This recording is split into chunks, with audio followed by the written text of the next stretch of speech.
بسم الله الرحمن الرحيم نحمده ونستعينه ونستغفره ونؤمن به ونتوكل عليه ونعوذ بالله من شرور انفسنا ومن سيئات اعمالنا من يهده الله فلا مضل له ومن يضلل فلا هادي له واشهد ان لا اله الا الله وحده لا شريك له واشهد ان محمدا عبده ورسوله اما بعد فقد قال الله تعالى في القرآن العظيم وفي الفرقان المجيد أعوذ بالله من الشيطان الرجيم بسم الله الرحمن الرحيم يريدون أن يطفئوا نور الله بأفواههم والله متم نوره ولو كره الكافرون هو الذي أرسل رسوله بالهدى ودين الحق ليظهره على الدين كله ولو كره المشركون اللهم صل على محمد وعلى آل محمد كما صليت على إبراهيم وعلى آل إبراهيم إنك حميد مجيد اللهم بارك على محمد وعلى آل محمد كما باركت على إبراهيم وعلى آل إبراهيم إنك حميد مجيد அன்பிற்குரிய அல்லாஹ்வின் நல்லடியார்களே, சகோதர சகோதரிகளே, அல்லாஹ் நமக்கு இட்ட இந்த தொழுகை என்று சொல்லக்கூடிய இந்த கட்டளையை நிறைவேற்றுவதற்காக அவனை பணிந்து வணங்குவதற்காக நாம் எல்லாம் நம்முடைய மஸ்ஜிதிலே ஒன்று கூடியிருக்கின்றோம்.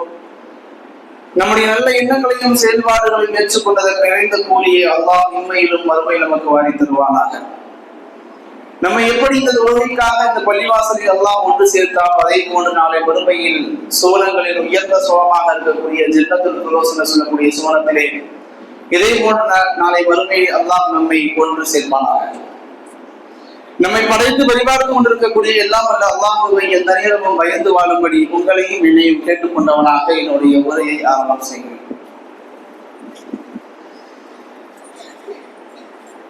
அல்லாஹுவின் நல்லடியார்களே, சகோதர சகோதரிகளே, அவ்வப்போது ஒரு சில பழமொழிகளை நம்முடைய வாழ்க்கையில் பயன்படுத்துவது உண்டு.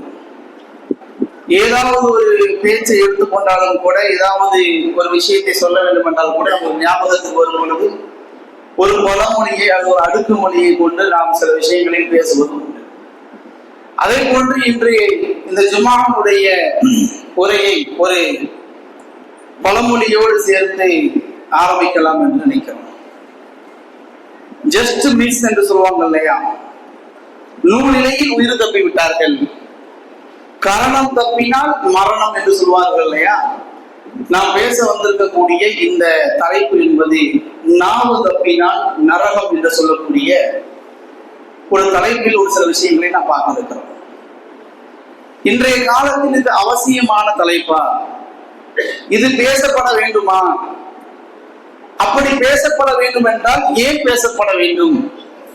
எவ்வளவு பிரச்சனைகள் நம்முடைய சமுதாயத்தில் இருந்த போதிலும் இருக்கின்ற போதிலும் ஒரு நாவு சம்பந்தப்பட்ட ஒரு விஷயத்தை ஏன் மக்களுக்கு, அதுவும் இந்த ஜும்ஆவினுடைய மேடையை நாம் ஏன் பயன்படுத்திக் கொள்ள வேண்டும் கூடிய ஒரு சில விஷயங்களை நாம் அடுத்தடுத்து பார்க்க இருக்கிறோம். எல்லோருக்கும் தெரிந்த ஒரு ஹதீஸ், குல்லு பனி ஆதமும் அத்தாவும், ஆதமுடைய மகன் ஆதமுடைய மக்கள் பாவம் செய்யக்கூடியவர்களாகத்தான் இருக்கிறார்கள். இதை டைரக்டா நம்ம யோசிச்சு பார்க்கும் பொழுது அல்லாஹ் எல்லாரையும் படைச்சி பாவம் செய்யுங்கள் என்று சொல்வதை போன்று இருக்கிறது. ஆனால் அப்படி அல்ல. என்ன சொல்ல வருகிறான்? எல்லோரையும் நான் பாவம் செய்யக்கூடியவனாகத்தான் படைச்சிருக்கிறேன். ஏன்? நீ மனிதன், இன்சான் உன்னை நான் என்ன செஞ்சிருக்கிறேன்? இலகுவானவனாக, பலகீனமானவனாக படைச்சிருக்கிறேன் சொல்லிவிட்டு அடுத்ததாக மார்க்கம் சொல்லுகிறது, எல்லா மக்களையும் போல நீங்கள் முஸ்லிம்கள் அல்ல. ஏன்? உங்களுக்கு என்று ஒரு நபியை அனுப்பி அவர்களுக்கு இந்த நேர்வழி என்று சொல்லக்கூடிய இந்த குர்ஆனை கொடுத்து அவர்களின் மூலமாக நீங்கள் உபதேசத்தை பெற்றதற்கு பின்பும் நான் தவறு செய்து கொண்டுதான் இருப்பேன் என்று எப்படி சொல்ல முடியும்? ஆனால் பேசிக்கா பார்க்கும் பொழுது ஒரு மனிதன் தவறு செய்யக்கூடியவனாகத்தான் இருக்கும். 5 வேளை தொழக்கூடியவர், தொழுகையாளி, வெள்ளையும் சொல்லியமாக எப்பவுமே அவர் இருப்பாரு. பேசும் போதெல்லாம் அவருடைய வாயிலை சுப்ஹானல்லாஹ் என்று சொல்லக்கூடிய வார்த்தை தான் ஒரு நிபதி எப்படி பாவம் செய்வார். திடீரென்று சில செய்திகளை கேள்விப்படுவோம், ஆச்சரியமாக இருக்கும். எப்படி இவர் தவறு செய்து விட்டார், இவர் ஏன் தடுமாறி விட்டார் என்று யோசிக்கலாம். ஆனால் மனிதன் இந்த தவறு செய்யக்கூடிய விஷயங்களில் மும்பரமாக தான் இருந்து கொண்டிருக்கிறார். மக்களுக்கு முன்னால் இருக்கும் பொழுது ஒரு முகமாகவும், மக்களுக்கு பின்னால் இருக்கும் பொழுது என்னை இந்த ஊரில் யாருக்கு தெரியும், என்னுடைய ஊருக்கு நான் போன என் முகம் எல்லாருக்கும் தெரியும். நான் ஒரு டீ கடையில் நின்று ஏதாவது ஒரு சிகரெட்டை வாங்கி அடிச்சுட்டு இருக்கிறோம்னா, ஒரு பாவத்தை செஞ்சுக்கிட்டு இருக்கிறோம்னா தெரிஞ்சிடும். ஆனால் நான் சென்னையில போய் யாருமே தெரியாத ஒரு இடத்துல நின்று நான் அந்த பாவத்தை செய்கிறேன் என்றால் யாருக்காவது தெரியுமா? அதற்காகத்தான் நபி ஸல்லல்லாஹு அலைஹி வஸல்லம் சொன்னாங்க, பயணத்தில் உங்களுடைய ஈமானையும் தக்வாவையும் நேர்த்தியாக்கி கொள்ளுங்கள். ஏன், நீங்கள் அறியாதவர்களை அறிய போகிறீங்க, உங்களுக்கு தெரியாத இடங்களுக்கு செல்கிறீர்கள். அந்த நேரத்தில் என்னை பார்ப்பதற்கு யாரும் இல்லை என்று செய்தானுடைய உள்ளத்தை தூண்டி பாவம் செய்த வைத்து விடுவார் என்பதாக நபி ஸல்லல்லாஹு அலைஹி வஸல்லம் அவர்கள் அந்த ஹதீஸ் மூலமாக சொல்லியிருக்கிறார். அன்றைய அல்லாஹ்வியார்களே, ஒரு மனிதன் பாவம் செய்யக்கூடியவனாக இருக்கிறான். நம்முடைய பாவத்தினுடைய வகைகளை பார்க்கும் பொழுது உடலால், உள்ளத்தால், நினைவால், பார்வையால் என்று பல பாவங்களை சொல்லிக் கொண்டே போகலாம். ஆனால் மிக மிக மிகப்பெரிய பிரச்சனைகளுக்கு காரணமாக இருக்கக்கூடிய, பாவங்களுக்கு மிகப்பெரிய தலையாக இருக்கக்கூடியது இந்த நாவிலிருந்து வரக்கூடிய இந்த பேச்சு என்று சொல்லக்கூடிய ஒரு பாவம். அது எப்படி பேச்சை பாவம் என்று சொல்ல முடியும்? ஒரு மனிதனுடைய உள்ளம் நோகக்கூடிய அளவுக்கு நாம் பேசுகிறோமா இல்லையா என்று யோசிச்சு பார்க்கணும். இந்த மார்க்கம் எப்படி துவங்குகிறது, மார்க்கம் எதிலிருந்து பெறப்படுகிறது என்று பார்க்கும் பொழுது நபி ஸல்லல்லாஹு அலைஹி வஸல்லம் அவர்கள் வந்த உடனே நீங்கள் அல்லாஹ்வை தொழுவுங்கள், நீங்கள் உங்களுக்கு குர்ஆன் எனக்கு அருளப்பட போகிறது, அதன் மூலமாக நீங்கள் இந்த மார்க்கத்திலே நீங்கள் முஸ்லிமாக என்று சொல்லப்படும், நீங்கள் இவ்வாறு நடந்து கொள்ள வேண்டும் என்று சொன்னாங்களா? வந்த உடனே லா இலாஹா இல்லல்லாஹ் என்று சொல்லப்பட்டதா? இல்ல, மனிதர்களை சீர்படுத்தினார்கள், நல்ல குணத்தை சொல்லிக் கொடுத்தார்கள், தவறான பேச்சுக்களை பேசாதீர்கள் என்று தடுத்தார்கள். ஒரு மனிதனை அவர்கள் செய்து கொண்டிருந்த அந்த பாவத்தை விட்டு சீர்படுத்த நேர்த்தியாக ஆக்கிவிட்டு தான் சொன்னாங்க, அல்லாஹ்வை வணங்குங்கள், குர்ஆனை படியுங்கள், ஈமான்தாரியாக இருங்கள் என்று இரண்டாவதாக சொல்லப்பட்டது. ஆனால் மார்க்கம் முதலில் ஆரம்பிக்கும் பொழுது ஒரு மனிதனை மனிதனாக இரு, சக மனிதனிடத்தில் நடந்து கொள்ளக்கூடிய விஷயத்தில் நீ கவனமாக இருந்தவரை. ஏன் கவனமாக இருக்கணும்? நான் தான் தொழுகையாளி, நான் தான் ஜக்காத் அதிகமாக கொடுக்கக்கூடிய மக்களாக இருக்கிறேனே, நான் குர்ஆனை ஓதக்கூடியவனாக இருக்கிறேனே, மக்களுக்கு மத்தியில் ஒரு நல்ல பெயர் இருக்கிறதே, ஏன் மனிதர்கள் மத்தியில் நான் நல்ல முறையாக நடந்து கொள்ள வேண்டும்? அன்றைக்கு ஒரு செய்தி உங்களுக்கு ஞாபகப்படுத்தலாம் என்று நினைக்கிறேன். யார் முஸ்லீம் என்று தெரியுமா என்று அந்த ஹதீஸ் ஆரம்பிக்கிறது. எப்படி நாம் நினைச்சிட்டு இருக்கிறோம் இல்லையா, 5 அடிப்படை கடமைகளில் சரியாக இருந்து விட்டார், பேசும் பொழுதெல்லாம் சுப்ஹானல்லாஹ், அல்ஹம்துலில்லாஹ், அல்லாஹ் அக்பர் என்று சொல்லும் போது இவரெல்லவா உண்மையான முஸ்லீம், ஃபஜ்ருக்கெல்லாம் கரெக்டா வந்துடுறாரு, எல்லா நேரங்களிலும் தொழுகையில ஒன்று கூடி இருக்கக்கூடிய இடத்தில் அவரை பார்க்க முடிகிறது என்று மக்கள் மத்தியில் செஞ்சிருவாங்க, உண்மையான முஸ்லீமாக அறியப்படுவார்கள். ஆனால் அல்லாஹ்விற்கு செய்யக்கூடிய இந்த அமல்களின் மூலமாக மட்டும்தான் நீங்கள் உண்மையான முஸ்லீமாக ஆக முடியுமா என்று பார்த்தால் நிச்சயமாக முடியாது. எப்படி ஒரு பாத்திரத்தில் நீரை நிரப்புவதற்கு நீங்கள் இன்னொரு பாத்திரத்தை கோரி ஊத்துகிறீர்கள் என்றால், அந்த பாத்திரம் நிறைய வேண்டும் என்றால் நீங்கள் கோரக்கூடிய, நீங்கள் அள்ளக்கூடிய அந்த பாத்திரத்தில் ஓட்டை இல்லாமல் இருக்க வேண்டும். நாம் செய்யக்கூடிய இந்த சிறிய சிறிய தவறுகள் இருக்கிறது, ஒரு மனிதனிடத்தில் சரியான முறையில் அணுகுவது அல்லாது, ஒரு மனிதனிடத்தில் சரியான முறையில் பழகுவது அல்லாது, இது மாதிரியான தவறுகள், சின்ன சின்ன விஷயங்களை நினைத்து கொண்டிருக்கிறோமே, இதுதான் நம்முடைய ஈமானில் ஓட்டை போடக்கூடிய விஷயமாக இருக்கிறது. நீ ஈமான்தாரி தான், அல்லாஹ்வை வணங்கக்கூடிய மக்கள் தான், நீங்கள் தொழுகையாளி தான், இறையச்சத்தோடு வாழக்கூடிய மக்கள் தான். ஆனால் உங்களுடைய ஈமான் ஓட்டையாக்கப்பட்டு விட்டது, அரித்து கொண்டிருக்கிறது. சஹாபாக்களுக்கு நபி ஸல்லல்லாஹு அலைஹி வஸல்லம் அவர்கள் மரணப்படுக்கையில் இருக்கும் பொழுது ஞாபகப்படுத்திய ஒரு விஷயம் என்ன? எப்படிப்பட்ட சஹாபாக்கள், சுவனத்திற்கு சுப செய்தி சொல்லப்பட்ட, இவர்கள் எல்லாம் சுவனத்திற்கு சென்று விடுவார்கள் என்று சொல்லப்பட்ட சஹாபாக்களுக்கு முன்னிலையில் என்று நபி ஸல்லல்லாஹு அலைஹி வஸல்லம் சொன்னாங்க, நீங்க மிகப்பெரிய ஷிர்க்கெல்லாம் வச்சிருக்கீங்கன்னு நான் பயப்படல, அந்த உண்மை நீங்கள் செய்து விட மாட்டீர்கள், அந்த அநீதியை நீங்கள் செய்ய மாட்டீர்கள் என்று நான் நம்புகிறேன். ஆனால் சிறிய சிறிய தவறுகளின் மூலமாக இதுவெல்லாம் ஒரு பாவமா? இதுவெல்லாம் அல்லாஹ்விடத்தில் குற்றம் பிடிக்க முடியுமா? இதெல்லாம் ஒரு பாவமா என்று நாம் பாவத்திற்கு ஒரு அட்டவணை போட்டு வைத்திருக்கிறோமே.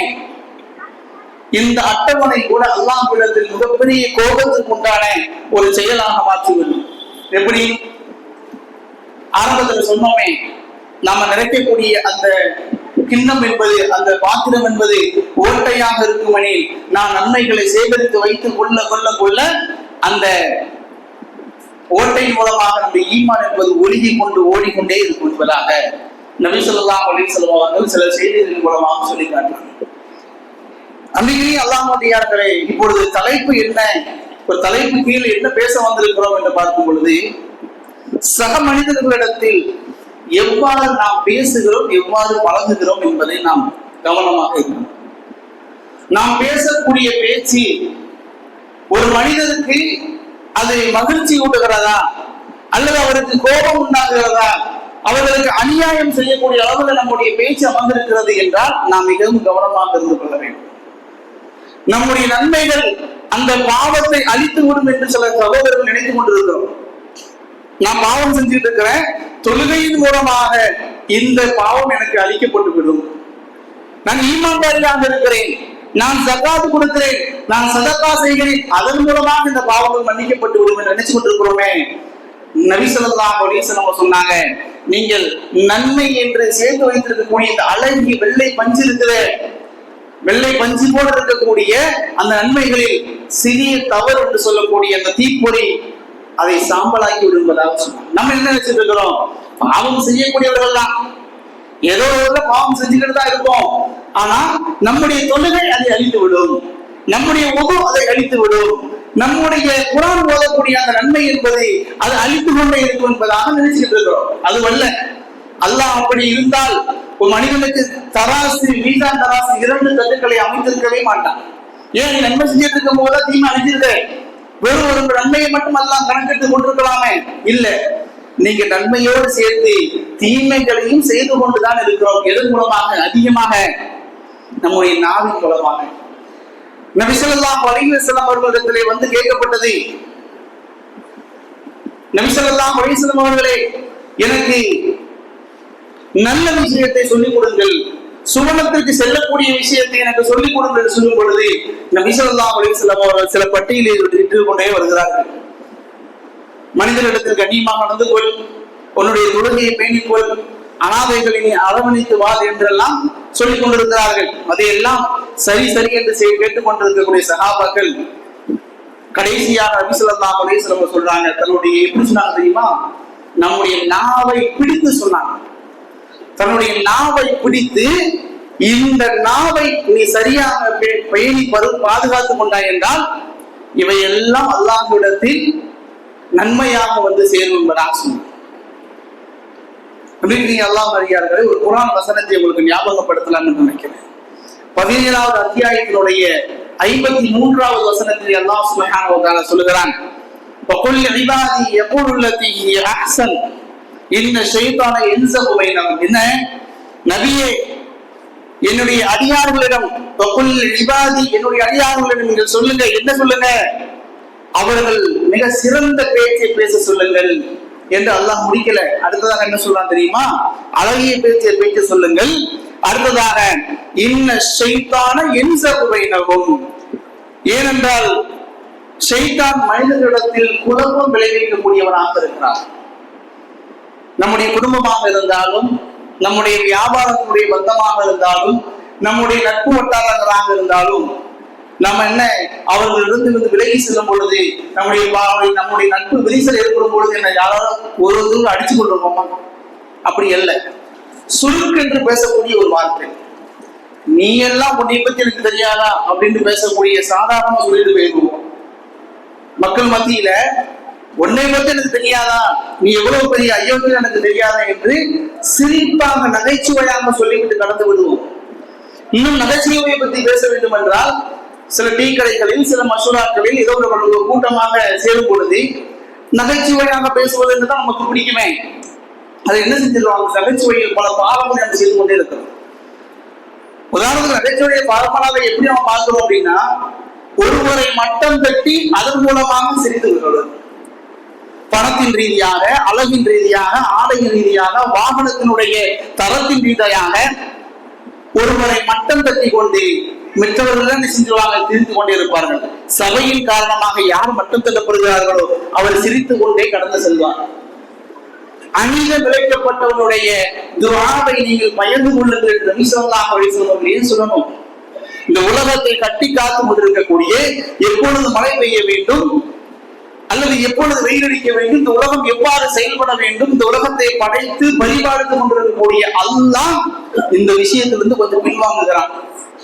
என்னுடைய அடியான் அவன் பாவம் செய்து விட்டான், அவன் தவறாக பேசிவிட்டான், அதனால் அவனுடைய உள்ளம் நோகி விட்டது, வலித்து விட்டது, அதனால் அவனுடைய பாவத்தை நான் மன்னிக்கக்கூடிய சக்தி பெற்றவன் என்று அல்லாஹ் சொல்லியிருக்கலாமே. என்ன சொல்றான்? அவன் மன்னிக்காதவரை நீ யாருக்கு அநீதம் இழுத்தாயோ அவன் மன்னிக்காதவரை நான் மன்னிக்க மாட்டேன் என்று அல்லாஹ் தன்னுடைய ஆட்சியிலிருந்து கொஞ்சம் பின்னாடி வரும். ஏன் வரணும்? இந்த உலகத்தை படைத்து பரிபாலித்துக் கொண்டு கூடிய அல்லாஹ் அவனுக்கு ஒரு ஹக்கை, வாய்ப்பை கொடுத்துறான். என்னது? உன்னுடைய விஷயம், நீ அவனால செஞ்ச துன்பப்பட்ட, அதனால என்ன செஞ்சு விடு, அவனை நீ மன்னிச்சாதான் நான் மன்னிப்பேன் என்று அல்லாஹ் கொஞ்சம் சற்று பின்னால் வருகிறான் என்றால் எவ்வளவு பெரிய பாவத்தை நாம் செய்து கொண்டிருக்கிறோம் என்பதை யோசிப்பாங்க. உங்களுக்கிடையே என்ன நிச்சயமான உங்களுடைய இடையில் ஷைத்தான் குழப்பம் விளைவிப்பவனாக இருக்கிறான். போற போக்கு என்ன செஞ்சிருவோம், அவர்கிட்ட கொஞ்சம் பேச்சு நிறுத்திக்கோ, அவர் கொஞ்சம் உன்னை பத்தி வேற மாதிரி பேசுறாருன்னு சொல்லிட்டு நம்ம பாட்டுக்கு காலனி எழுந்துட்டு போயிட்டே இருக்கும். ஒரு நிமிடம் 30 வினாடிகள் தான் சந்திப்பு. ஒருத்தருடைய எண்ணத்தை அப்படியே டோட்டலா மாற்றக்கூடிய அளவுக்கு ஒரு சிறிய வார்த்தை விட்டுருவோம். கொஞ்சம் அவரிடத்துல அவருடைய நலனை கருதி சொல்றாராம். எப்படி? அவருடைய விருப்பத்தை கருதி சொல்றாராம். கொஞ்சம் அவரிடத்துல பேச்ச வச்சுக்காத, கொஞ்சம் சரியான கேரக்டர் இல்லை அப்படின்னு சொல்லிட்டு போயிடுவார். அவர் அந்த வார்த்தையை சொன்னதை அவரே மறந்துடுவாரு. ஆனால் இந்த மனிதர் அவரை பார்க்கும் போதெல்லாம் ஷைத்தான பார்க்கிற மாதிரியே பார்ப்பார். மிகப்பெரிய ஒரு பாவம் செய்தவனை பார்ப்பதை கொண்டு பார்ப்பார். அவர் எப்பொழுதெல்லாம் அந்த மனிதரை தவறான பார்வையை பார்க்கிறாரோ அந்த பார்க்கக்கூடிய பார்வைக்கு காரணமாக இருக்கக்கூடிய அந்த சகோதரர் சொன்ன அந்த வார்த்தை மிகப்பெரிய ஒரு வார்த்தையாக அல்லாஹ் அந்த நேரத்தில் அவர்களுக்கு தீமையை எழுதி கொண்டே இருப்பார். உண்மையிலே சொல்ல போனா அந்த சகோதரர் ஏடின்னு வச்சுக்கோமே, இந்த ஏ என்று சொல்லக்கூடிய சகோதரனுக்கு எந்த ஒரு தெளிவு செஞ்சிருக்க மாட்டாரு, எந்த ஒரு தீமையும் செஞ்சிருக்க மாட்டாரு. அந்த பி என்று சொல்லக்கூடிய சகோதரர் சும்மா யதார்த்தமா போறப்ப கவனமா பாத்துக்கப்பா அப்படின்னு போயிடுவாரு. இவர் பழகும் போதெல்லாம் என்ன செய்வாரு, ஒரு கொஞ்சம் வார்த்தை இறக்கி பேசணும்னா எப்பனாலும் நம்முடைய கருத்தை கடிச்சிருவாருங்கிற மாதிரியே தான் பார்ப்போம். திடீரென்று ஒரு கடன் கேட்கலாம், ஒரு 1000 ரூபாய் நம்ம கேட்கலாம், கொண்டு ஓடிடுவாரோ. ஏன் இந்த எண்ணம் வந்தது? உன்னோடு வரிசை கண்டு தொழக்கூடிய சகோதரன் தானே, உன்னோடு வட்டமிட்டு உட்கார்ந்து சாப்பிட்ட சகோதரன் தானே, உன்னோடு உறவு வாழக்கூடிய சகோதரன் தானே. அந்த எண்ணத்தை யார் விதைத்தாய் என்று பார்த்தால் இன்னொரு சகோதரர் சாதாரண ஒரு வார்த்தை மறந்துடுவோம், நம்மளே மறந்துடுவோம். கவனமா இருந்துக்கோ, கொஞ்சம் கேரக்டர் சரியில்லை அப்படின்ட்டு போயிருவோம். பாவம் செய்து கொண்டே இருக்கிறோம், தொழுது கொண்டே இருக்கிறார், நன்மை ஏறிக்கொண்டே இருக்கிறது, இந்த பக்கம் தீமையும் ஏறிக்கொண்டே இருக்கிறது. நாளை மறுமையிலே அல்லாஹ் தராசு வைக்கும் பொழுது தீமையினுடைய எடை அதிகமாக இருக்கும் எனில் நம்முடைய நிலை என்னவாகும் என்பதை யோசிப்பாங்க. ஒரு மனிதன் தன்னுடைய பேச நிமிஷம் வயசுலம் சொல்றாங்க, கலாம் என்ற வார்த்தையை சொல்றாங்க. ஒரு வார்த்தையை வெளியிடுகிறார், ஒரு வார்த்தையை பேசுகிறான், அதனுடைய வீரியம், அதனுடைய விபரீதம் தெரியாம என்ன செஞ்சிடறான், அந்த வார்த்தையை வெளியிட்டுகிறான். அதனால அவனுக்கு எவ்வளவு பெரிய பாவம் தெரியுமா? அவன் என்ன செஞ்சான்? விபச்சாரம் செய்தானா, கொலை செய்தான். நம்ம எல்லாம் நினைச்சிட்டு இருக்கிறோம்ல, பெரும்பாவங்கள் இதையெல்லாம் செய்தால் மட்டும்தான் அல்லாஹ் நம்மை குற்றம் பிடித்து விடுவான். அதுவல்ல, இங்க பெரும்பாவங்கள் வரவே இல்லை. கலாம் ஒரு வார்த்தையை தெரியாமல், விபரீதம் அறியாமல் ஈடுபட்டுதான். அதனால் அவனுக்கு எவ்வளவு பெரிய நஷ்டம் என்று தெரியுமா? கிழக்கிற்கும் மேற்கிற்கும் எவ்வளவு தூரங்கள் இருக்கிறதோ அவ்வளவு தூரம் அவன் சொர்க்கத்தை விட்டு தூரமாக்கப்பட்டு விடுவான். சொர்க்கத்தை விட்டு தூரமாக்கப்பட்டு என்ன அர்த்தம்?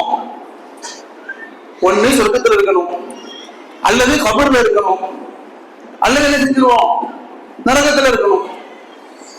இது மூன்று மல்லாத அல்ல ஒரு மனிதன் மனுஷர்களே வைத்துட்டு இருப்பானா பார்த்தா நிச்சயமா கிடையாது. உனக்கு என்ன செஞ்சிருவா அல்ல, தண்டனையை கொடுத்து விசாரணை முடித்து ஒண்ணு சொர்க்கம் அல்ல நரகம். அல்ல என்ன சொல்ற இடத்துல, சொர்க்கத்தை விட்டு உன்னை தூரமாக்கி விடுவேன் என்றால் மஹ்ஷர்ல வைத்திருக்க மாட்டான், நரகத்திற்கு போட்டவன் என்பதாக அல்லாஹ் சொல்கிறான். எவ்வளவு பெரிய தூரம், சுவனத்தை அடைவதற்கு நீ எவ்வளவு தூரம் நடக்கணும், கிழக்கிற்கும் மேற்கிற்கும் எவ்வளவு தூரம் இருக்கிறதோ அவ்வளவு தூரத்தை அல்லாஹ் உன்னை விட்டு அந்த சொர்க்கத்தை தூரமாக்கி விடுவான், நரகத்தில் விழுந்து விடுவாய் என்று சொல்லக்கூடியதுக்கான பாவம் என்ன செஞ்சாரு, தான் வாயிலிருந்து வெளிவந்த அந்த வார்த்தையை விபரீத வரிதாக பேசிட்டார். சில மக்கள் திருந்தி மனம் பறிஞ்சு என்ன செஞ்சிருவாரு, ஒரு கான்வர்சேஷன் முடிஞ்சதுக்கு அப்புறம் அவர் என்னெல்லாம் பேச முடியுமோ, எவ்வளவு அசிங்கமாலாம் பேச முடியும் பேச்சு விட்டு அல்லாவுக்காக மன்னித்து விடுங்கள், தெரியாமல் பேசிவிட்டேன்னு சொல்லக்கூடிய சகோதரர் இருக்கிறார்களா இல்லையா? மனது கும்படக்கூடிய அளவிற்கு வார்த்தைகளை அள்ளி வீசிவிட்டு வில்லில் இருந்து வெளிவரக்கூடிய அம்பை போன்ற வார்த்தைகளால் குத்தி கலைத்து விட்டு கடைசியில் மன்னித்து விடுங்கள். நமக்கெல்லாம் தெரிஞ்ச ஒரு ஹதீஸ். ஒரு கபரில் நின்று தன்னுடைய மகள் இறந்ததற்காக ஒரு பெண் அழுது கொண்டிருக்கிறார். நபி ஸல்லல்லாஹு அலைஹி வஸல்லம் அவர்கள் பறந்து செல்லும் பொழுது அல்லாஹ் உனக்கு என்ன செஞ்சிருவான், அருள் புரிவான் பொறுமையாக என்று சொல்லும் பொழுது அந்த பெண்மணி நபி ஸல்லல்லாஹு அலைஹி வஸல்லம் அவர்கள் யார் என்று தெரியாமல், உங்களுக்கு நேர்ந்தால் இது தெரியும், தனக்கு வந்தா தெரியும், நீங்கள் பார்த்து சும்மா பொறுமையாக என்று சொல்கிறீர்களே என்று கடந்து சென்று விட்டார். நபி ஸல்லல்லாஹு அலைஹி வஸல்லம் அவர்களும் தன்னுடைய வீட்டிற்கு வந்து விட்டார்கள். அதற்கு பிறகு அவர் அந்த பெண்ணிடத்து சொல்லப்படுகிறது, உங்களிடத்தில் பேசியது நபி ஸல்லல்லாஹு அலைஹி வஸல்லம் என்று சொல்லும் பொழுது அவர் மன்னிப்பு கேட்பதற்காக வீட்டிற்கு வருகிறார். வந்த அந்த பெண் சொல்லுகிறார், நீங்கள் ரசூல் நபி என்று முஹம்மது என்று எனக்கு தெரியாது, அதனால் எனக்கு மன்னித்து விடுங்கள் சொல்லும் பொழுது நபி ஸல்லல்லாஹு அலைஹி வஸல்லம் சொன்ன விஷயம், பொறுமை என்பது ஆரம்பத்தில் இருப்பது, பொறுமை என்பது ஆரம்பத்தில் பொறுமையாக இருப்பது, உன்னுடைய வார்த்தைகளை தூண்டக்கூடிய அளவிற்கு, உன்னுடைய கோபத்தை தூண்டக்கூடிய அளவிற்கு சற்று வாயை திறந்தால் தன்னுடைய வாயிலிருந்து தீய வார்த்தைகள் வந்துவிடக்கூடிய அளவிற்கு வார்த்தைகளை சுண்டி இழுப்பார்கள். அதற்காக தான் நபி ஸல்லல்லாஹு அலைஹி வஸல்லம் சொன்னாங்க, பேசினால் நல்லதை பேசுங்கள் அல்லது வாய் மூடி மௌனமாக இருந்து கொள்ளுங்கள். எவ்வளவு அழகான விஷயம்.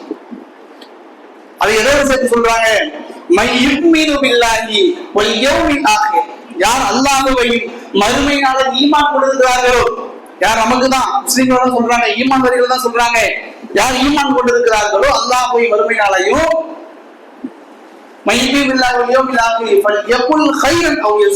நீங்கள் பேசினால் அழகான பேச்சுக்களை பேசுங்கள், நல்ல வார்த்தைகளை பேசுங்கள், இல்லை என்றால் நீங்கள் மௌனமாக இருந்து கொள்ளுங்கள், நாவை அடக்கிக் கொள்ளுங்கள். நம்ம நாவுடைய விஷயம் எப்படி இருக்கு, வாயை திறந்தாலே குப்பைகளாக பேசக்கூடிய பல மனிதர்கள் இருக்கிறாங்க. இல்ல மாஷா அல்லாஹ், அல்லாஹ் பாதுகாக்கிறவர்களை தவிர.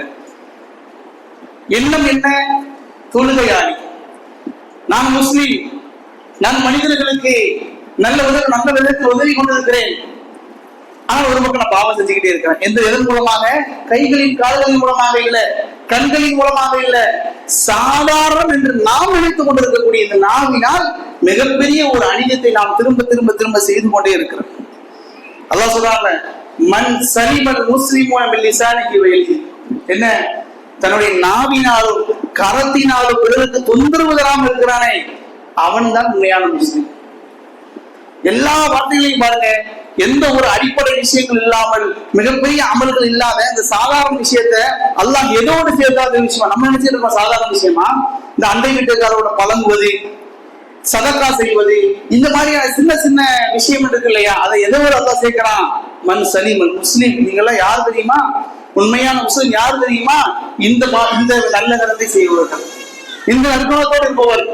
அப்ப அந்த நற்குணம் இல்லை என்றால் நீங்கள் எந்த தொழுதாலும் எந்த ஒரு அமல்களை செய்தாலும் அது நன்மைகளாக ஏற்றுக்கொள்ளப்பட, எப்படி ஏற்றுக்கொள்ளப்படாது என்று நீங்கள் பத்துவா கொடுக்கலாம். உன்னுடைய உறவினர்களிடத்தில் நீ பேசாமல் இருக்கிறாய், ஏன் பேசாமல் இருந்த, சில பேர்லாம் சொல்லுவாங்க, எப்படி 20 வருஷம் பகை, என்னப்பா அப்படி பகை, 20 வருஷம் ஆகி போச்சு அதனால மறந்துருச்சுமா. சாதாரண ஒரு விஷயம், கல்யாணத்துக்கு என்னை கூப்பிடல, என் பேரு பெருசா அடிக்கல, பத்திரிகையில் என்னுடைய பேர் கடைசியில் இருக்குது என்று சாதாரண விஷயத்திற்கு கோபித்துக் கொண்டு போகிறாங்க. குடும்பத்திற்குள் அண்ணன் தம்பிக்குள்ள பிரச்சனை, என்ன பிரச்சனை, சொத்து பிரச்சனையா, அது பல பிரச்சனை இருக்கலாம். சாதாரணமாக அதிகமாக இருக்கக்கூடிய விஷயம் என்ன, சாதாரண ஒரு வார்த்தையை விட்டுருவார், மரியாதை குறைவா என்ன செஞ்சுருவார், 4 மருக்கு மத்தியில என்ன செஞ்சு ஒரு வார்த்தையை விட்டுருவார். அதன் மூலமாக அவருடைய மனது வலித்து அதன் மூலமாக அவருடைய உறவு என்பது பிரிந்து கொண்டே இருக்கும் நாளுக்கு நாள். நம்முடைய சகோதரன் கூட நம்முடைய முகத்தை பார்த்து சலாம் சொல்லாத ஒரு நிலையை நாம் உருவாக்கி வைத்திருக்கிறோம் என்றால் நாம என்ன பெரிய தொழுகையா, நாம என்ன பெரிய முஸ்லீம்? நான் சொல்லல, நபி ஸல்லல்லாஹு அலைஹி வஸல்லம் சொன்னாங்க என்ன, தன்னுடைய சகோதரனுக்கு பிற முஸ்லிம்களுக்கு நாவினாலோ கரத்தினாலோ தொந்தரவு செய்யாம இருங்க. நல்லது செய்யறது 2வது, அதுக்கப்புறம் வச்சுக்கோ. நீ தொந்தரவு செய்யாம அமைதியா இரு.